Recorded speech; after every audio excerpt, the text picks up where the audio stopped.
Happy Monday, everyone.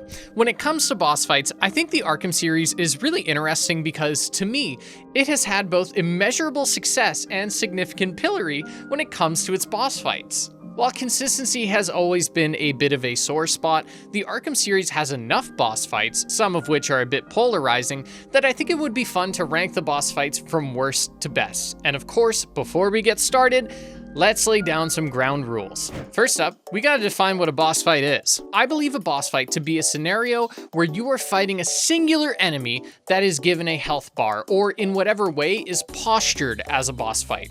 For example, Harley Quinn is technically considered a boss fight, but she has no health bar, and it's more so a general combat test. The same could be said for Hugo Strange, but with stealth on top of Wonder Tower. Alternatively, sometimes when we fight more than one enemy, like the Titans, they have health bars, so it would make sense that they would be boss fights. However, I think in the context of gameplay, they are more so mini-bosses. This means scarecrow segments in Asylum don't count, because even if they are the highlights of that game, in fact, partly highlights of the whole series, they are more so standalone levels than boss fights. With that in mind, let's get into my ranking of the Arkham boss fights from worst to best. Let's start with by far the worst boss fight, and that is the Penguin in Arkham Origins Blackgate. I think many people know that I despise this game, and this boss fight alone contributes to like half of that feeling. Funny enough, since this fight is mostly against the Penguin's goons rather than the Penguin himself, it's arguable if this is even a boss fight or not, but he does have a health bar and it is postured like a boss fight. So, whatever. The problem with this fight is that the Penguin's goons have miniguns that shred you near instantly, can only be taken down with a bat claw, which not only takes a few seconds, but is also really fucking loud, and it does not alert the guards to the explosion, but to your position. And because we only have 2 axes to move around in, instead of the usual 3, that means they can close in on you incredibly fast. All you have to do is take down the Penguin 3 times, but because of how brutal the AI is in this fight, and because of how annoying it is to actually get to Cobblepot, I will always remember this fight as not only being poorly designed, because, fun fact, the game doesn't tell you how to take out the minigun enemies, but because it's generally boring and highlights everything wrong with Arkham Origins Blackgate. Continuing with Blackgate, because it really is a steaming pile of shit, we have the Joker. This guy can't get a break. Every time he has a boss fight, it ends up sucking a bit. In this case, he wields a cattle prod and runs away from Batman, meaning we have to time our line launcher to get across the debris in the room and kick him. The problem with this is that, again, it's not explained to you. I don't think we necessarily need to be taught how to use the line launcher, because leading up to that point, we had an entire level designated to using it. But my problem more so comes from how sometimes the Joker will just dodge your attack. So it would make sense to think that perhaps a line launcher isn't the correct option. I also found plenty of points where I would evade his attack and still get hit, and while I don't know if this is due to the game's mechanical failures or a failure of the boss itself, it doesn't matter because in the end, it's still ass. Next up, we go from the worst Arkham game to arguably the best, and that is with the Cloudburst. You know, on paper, I don't think this fight is completely bad. We're taking the fundamentals of stealth, swooping in for attack and then running away back into incognito, but just blowing up the scale. However, I think it's in the presentation that we sort of lose the plot. The part of what makes stealth fun, for me at least, is the human aspect of it. We get to appear, or I guess not appear, as a ghost, sneaking around, terrifying those around us, and while mechanically, a lot of that sneaking could be applied here, when it's instead done between 2 fucking Hot Wheels, it just loses the fun factor. The cars can't emote, they can't react in fear, you can't be in a predator or prey scenario, and it's for all of these reasons that I rank this fight pretty low, even if it's not the worst thing for me. Also, I'm going to bundle in the Deathstroke fight here from Arkham Knight, because it's virtually the same thing. I think, if anything actually, the Deathstroke fight is worse because there were bigger expectations. When the Cloudburst goes off and we're tasked with taking it down, we know the Batmobile is going to be involved, and even if you don't like it, you saw it coming. With Deathstroke, the context is a character that is almost always seen engaging in hand-to-hand combat and weaponry, and when Arkham Origins set the bar with Deathstroke, and we see the fight reduced to this, it's fucking embarrassing! Returning to Blackgate, I hate how much we're here. we can take a look at the Solomon Grundy fight, which all things considered is pretty decent. I think the greatest downside with this fight is that it doesn't exactly know its own bounds. It asks you to make some quick decisions in a game where inputs were dropped all the time and the controls were always a little too finicky to be consistently relied on. I do like that we end up utilizing the environment to take Grundy down though, and while you could criticize it for being on the simpler side, which is true, it takes place pretty early in the game and it's from a handheld game, so I'm not exactly expecting a Souls boss here. Bouncing back to Knight, I think the fight against the Arkham Knight's helicopter is a solid enough tutorial for the tank.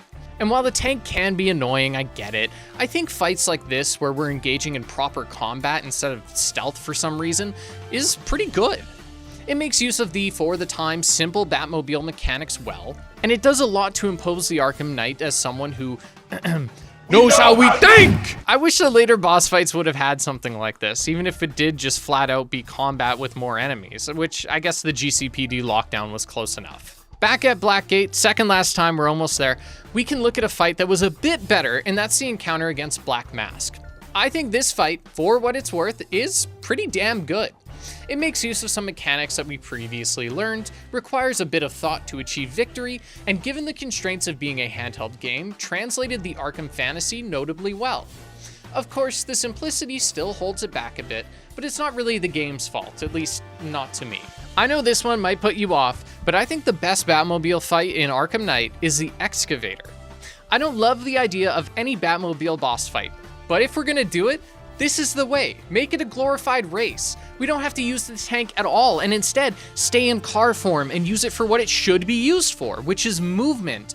And it's also short enough too that the novelty doesn't wear too thin. Making our first stop in Arkham City, we can see a rare case of a bad boss fight, which in my opinion is Two-Face. Look, I don't care who you are, but having infinite spawning enemies and having Two-Face be as aggressive as he is just wasn't all that fun for me.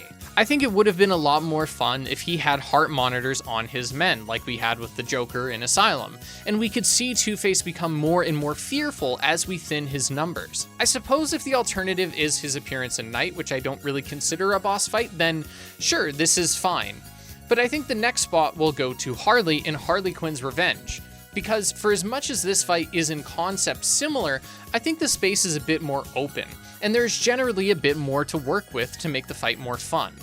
I still don't love the idea, but I think it's done much better here. Moving into first person, we can take a look at Officer Bolton, otherwise known as Lockup, to see another boss fight that was just okay.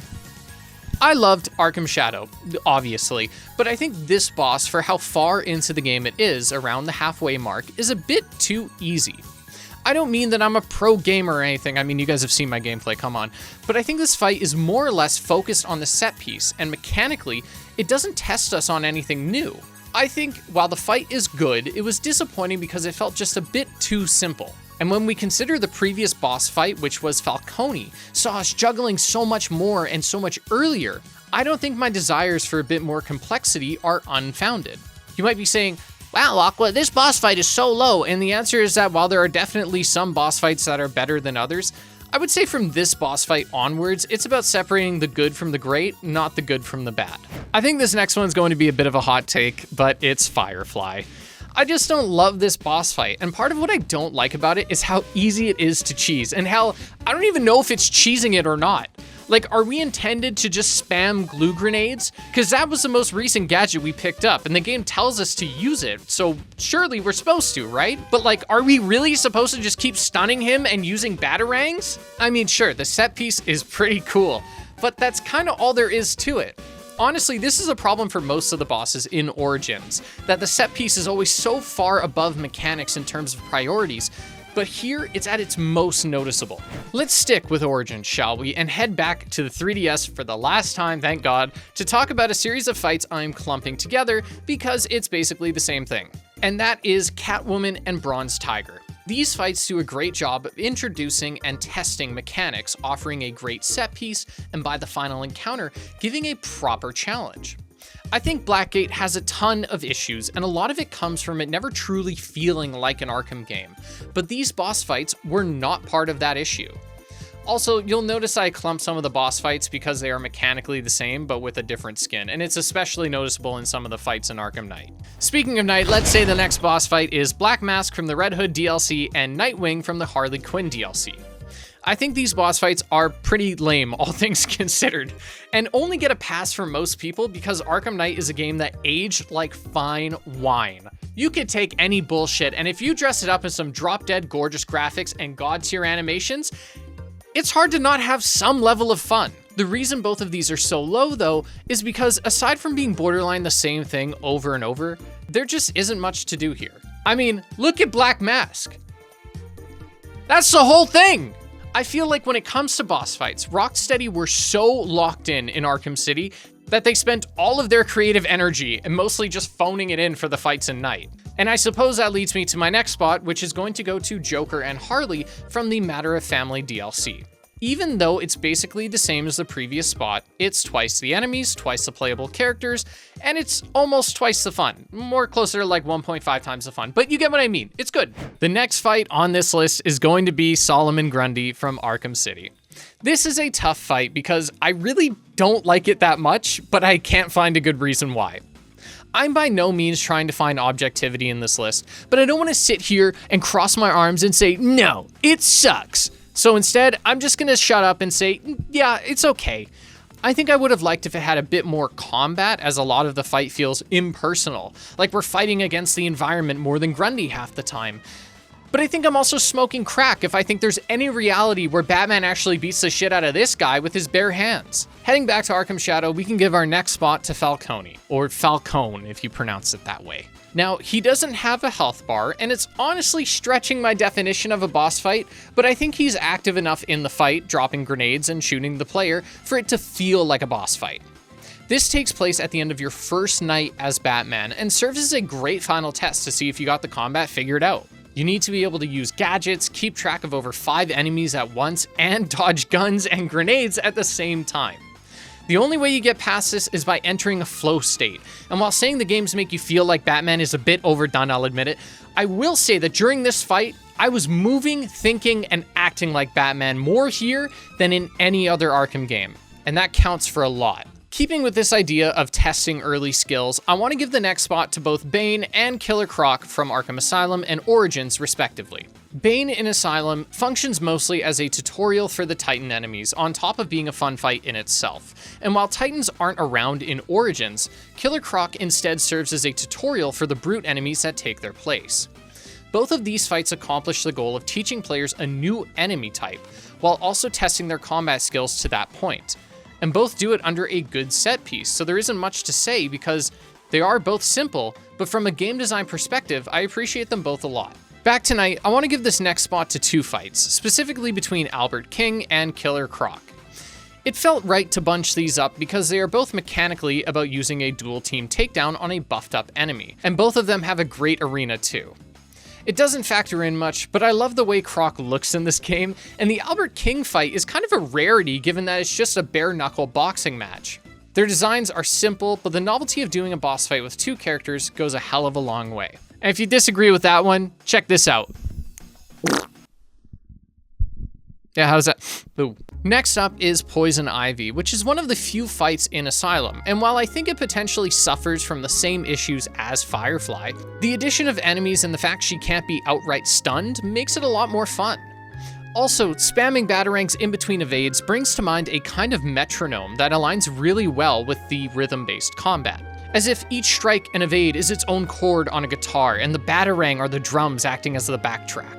Probably looking too far into it, but while we're at the Asylum, let's talk about my favorite fight, and the one I'm going to get raked over the coals for.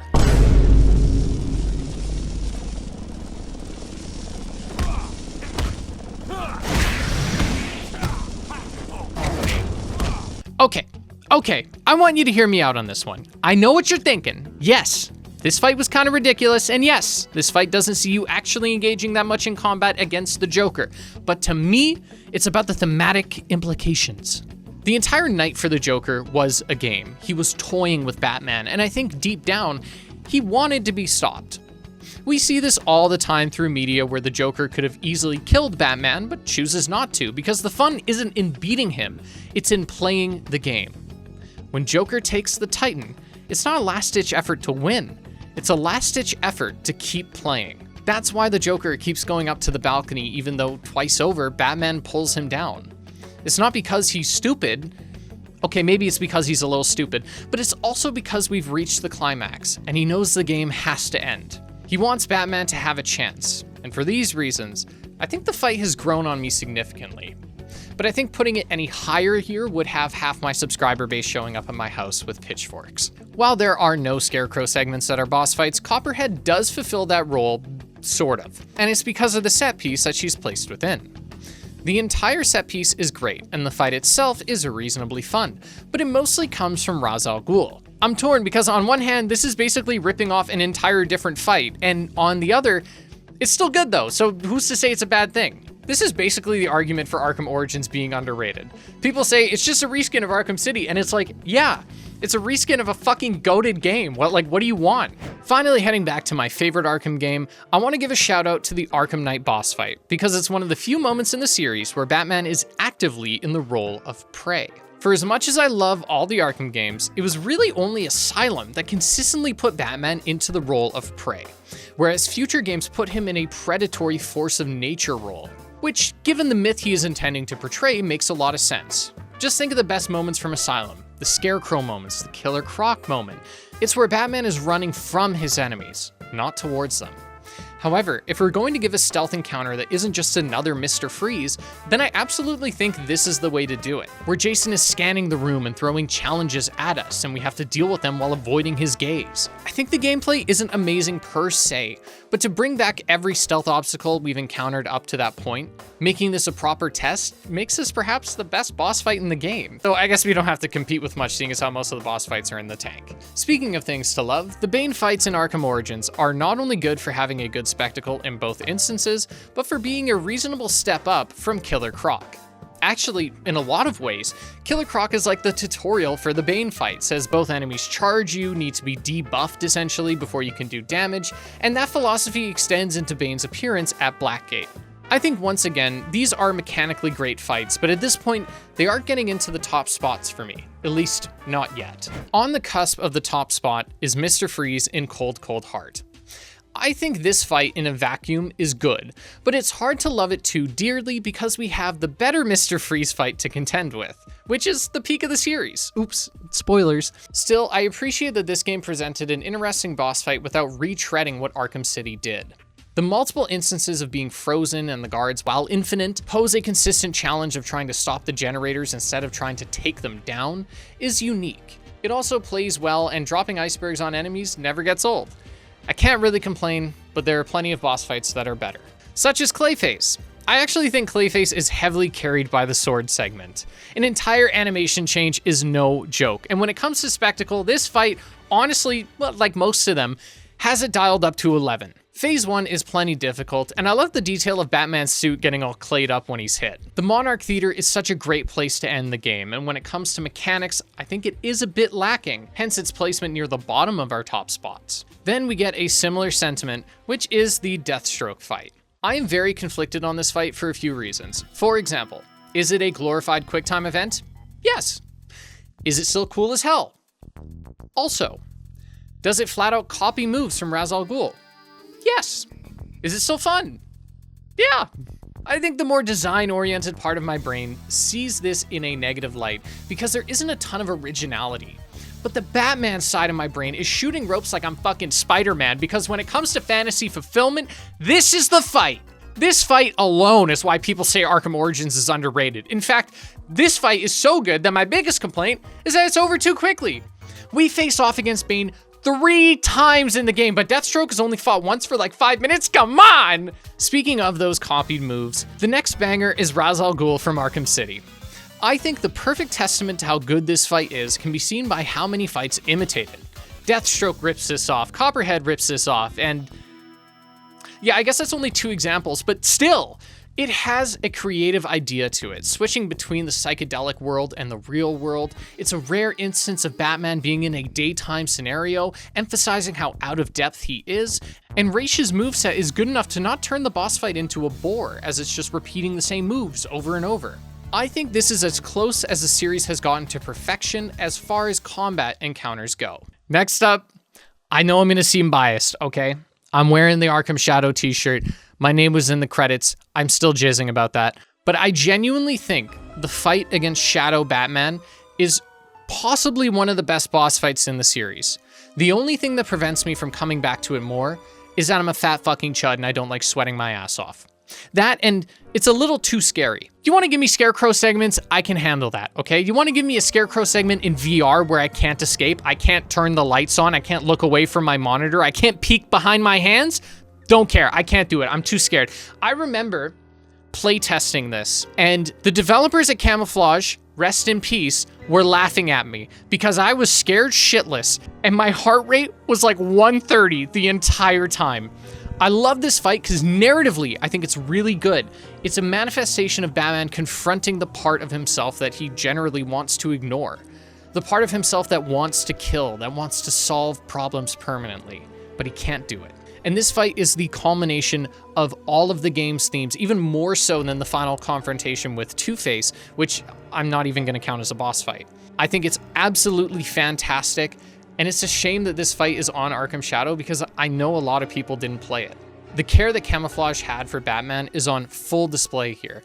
And honestly, I'm pissed off every day that that studio got shut down because they made a better Arkham game than Rocksteady, and they still fucking lost. Now, I know this next one is going to make you Arkham Origins fans very happy, and that's because I think the best boss fight in that game, and nearly the best in the series, is the TN1 Bane fight. My biggest complaint, again, is that it's too short. Let's start with the best part, which is that it's a stealth encounter where we're entirely in the role of prey, having to actively run from Bane. And when our detective mode is jammed, it puts us into the role of a thug, where we have no idea where Bane could be, and we have to listen closely to figure out where he's hiding. He'll look inside vents and grates and even pull your ass out of them too. I think this fight is just so creative, the set piece, everything. I love everything about it. I wish we could have another fight like this. All right, penultimate spot, come on, where do I begin? Mr. Freeze has been talked about to death online, and I'm not gonna retread it much more, okay? It was a well-made fight. It tests your skills in multiple ways, makes a stealth boss fight actually work. It has a great environment, takes place at a climactic point in the story, so the stakes are there too, and Freeze is formidable enough of a foe to make the fight feel like a proper clash of two titans. Love it, moving on. Now, are you ready for our #1 spot? Going to... Of course, it's the Electrocutioner. Banger fight, no notes, it's perfect, down to each pixel, straight fucking gas. And there you have it, my fast and loose ranking of all the Arkham boss fights. I know this was a bit of a longer one, and that's with me cutting down a lot. So if you have any questions, feel free to ask and I'll answer them in the comments. You can also feel free to leave your top 5 fights in the comments. Don't leave the whole ranking, it'll be too long, I won't read it. But yeah, I hope you guys enjoyed this video. I hope you're excited for Legacy of the Dark Knight, I know I am. And I will see you all next Monday. Take care.